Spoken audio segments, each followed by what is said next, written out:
You know, there's an old Arab saying, man fears time, but time fears the pyramids. It's the oldest thing in the world, and it just stands there. Egypt's Great Pyramid of Giza may not just be a wonder of the ancient world. It could be, as several scholars have controversially claimed, the location of several sacred monuments and seminal moments connected to the Holy Bible. Let there be light. And light was. And it was good. The first claim comes from computer engineer Dr. Konstantin Borisov, with the bold claim that Giza could be the location where it all began. A thick blanket of green stretching across all creation. And the Creator made man, and by his side woman, father and mother of us all. The Garden of Eden, according to the Bible, is the original home of Adam and Eve before their banishment from paradise. But they ate from the forbidden fruit. Their innocence was extinguished. Many have sought answers for thousands of years for the original location of this lost paradise, with the common belief that it was located in Mesopotamia, which is in the area of modern-day Iraq.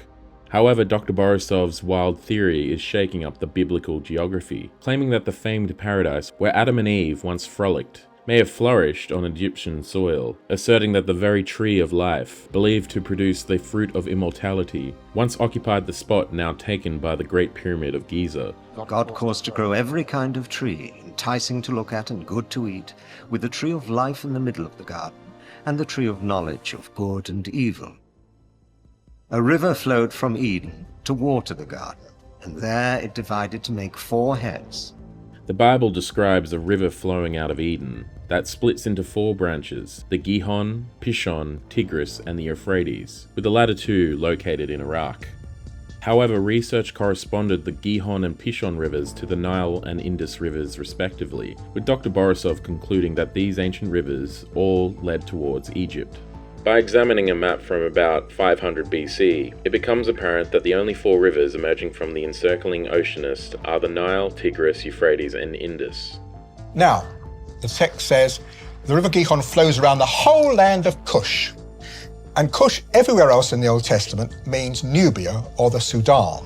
And Jewish tradition was very strongly convinced of that over many centuries. It didn't deviate. And the fact that it goes all the way around the land of Cush, which is named for Sudan, south of Egypt. The Nile is the only important river there.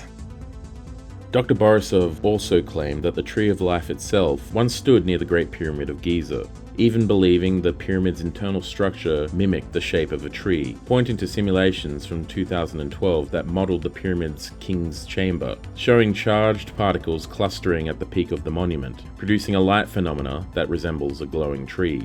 The tree in his simulation has 5 distinct branches, just like the 5 layered beams in the pyramid's relieving chambers. It cannot be overlooked. The charged particles in this simulation are arranged in a way that creates several parallel branches, extending outward from the center line, creating a tree-like representation. While emitted from the pyramid, the charged particles collide with neutral nitrogen and oxygen atoms, leading to their ionization, resulting in the release of photons, predominantly in shades of purple and green.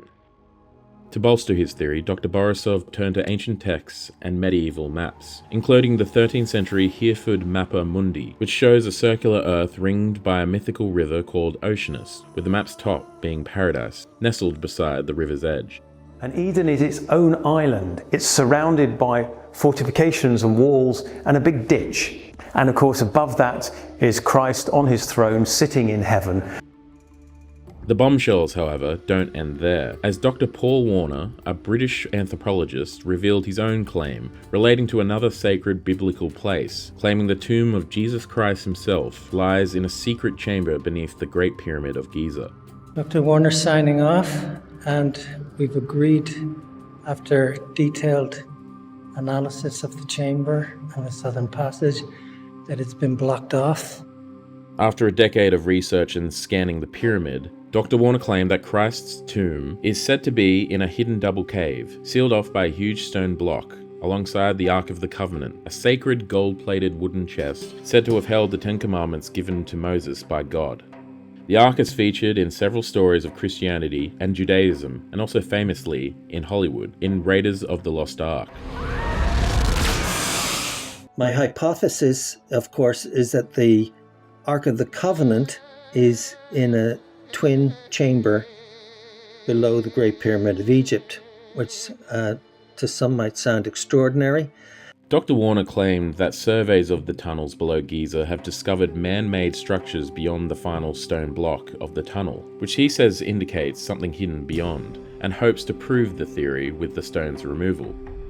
Dr. Warner identified the location beneath the Great Pyramid by cross-referencing the three Abrahamic religions, Judaism, Christianity, and Islam, comparing the clues from their respective holy books and clay tablets from Mesopotamia. But when you look at the data, which is substantial, significant, triangulated across the three main religions of the Middle East, I've studied it from an etymological point of view, that is to say, the root meaning of the words rather than the words themselves. He concluded that various sites mentioned in the scriptures, Mount Sinai, the Mountain of Israel, the Mountain of Olives, Mount Zion, and the Quran's Mountain of Light, all in fact referred to the Great Pyramid. Furthermore, Dr. Warner believes that the pyramid is where Jesus delivered his Sermon on the Mount. I looked at these from a scientific point of view and not a religious point of view. And when I presented the full data to the science director at the Supreme Council of Antiquities, his reaction was that it was a scientific discovery for the benefit of all humanity.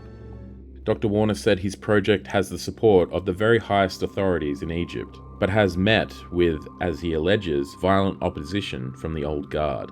It has the potential to establish peace in the Middle East immediately, because all hostilities in the Middle East are over land and who has the rights to occupy them. And the research fundamentally points to a key area of land which is on the Giza plateau. And now only one stone block lies between us and that discovery.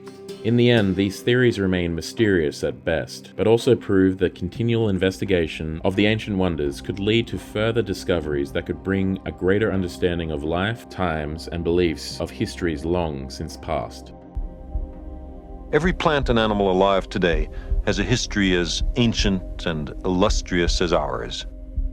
Humans stand on one branch, but now we affect the future of every branch of this 4 billion-year-old tree.